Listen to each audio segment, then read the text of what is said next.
안녕하세요. 5분 안에 초등학교 역사 수업을 정리하는 5분 역사 정리 물고기 선생님입니다. 이번 시간에는 고려 청자에 담긴 우수성과 당시 사람들의 생활 모습을 5분 정리하도록 하겠습니다.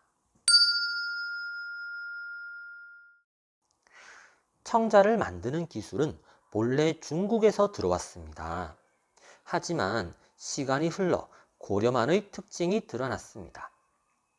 고려 청자는 매우 정교하고 화려하여 고려시대의 여러 미술품 중 대표적인 걸작이며 당시에도 국제적으로 최고급 명품으로 여겨졌습니다.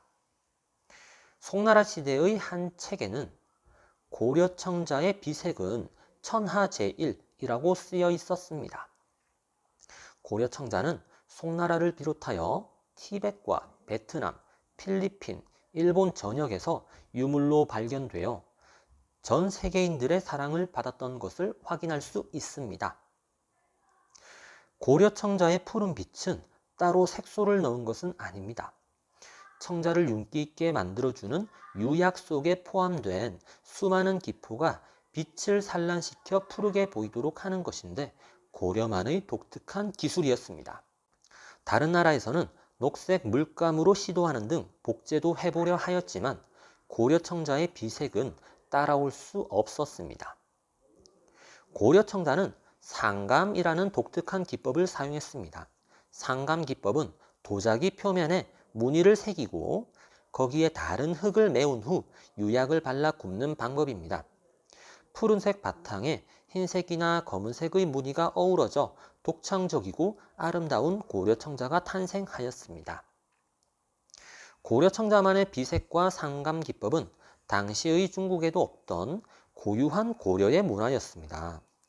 고려의 도예 기술은 당시 최고라고 여겨졌던 중국의 도자기와 당당히 경쟁하며 수출하는 수준까지 올라 있었던 것입니다.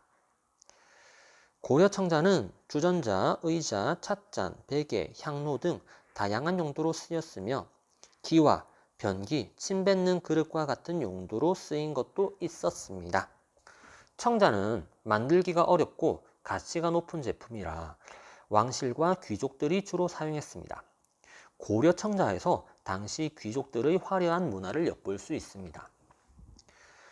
간송 정형필은 일제강점기에 일본의 문화재 수탈에 맞서 문화재를 지키려고 노력했던 사람입니다. 부모님의 유산을 물려받아 그야말로 백만장자였던 전형필은 1900년대 초부터 일본인들의 손에 흘러 들어가거나 훼손될 위기에 처한 우리의 문화재를 구하기 위해 자신의 모든 재산을 쏟아붓기 시작했습니다. 고려 청자의 대표작인 청자상감 포류수급문 정병, 청자상감 운항문 매병, 모두 전형필이 일본으로 팔려갈 뻔한 것을 거액을 주고 사들여 지켜낸 작품들입니다. 한국 문화의 힘을 지키기 위해 자신의 모든 것을 걸었던 전형필의 노력을 본받아야 하겠습니다. 오늘은 고려 청자에 담긴 우수성에 대해 정리하였습니다. 더 공부해보고 싶은 친구들은 링크를 클릭하여 퀴즈 100점에 도전해보세요.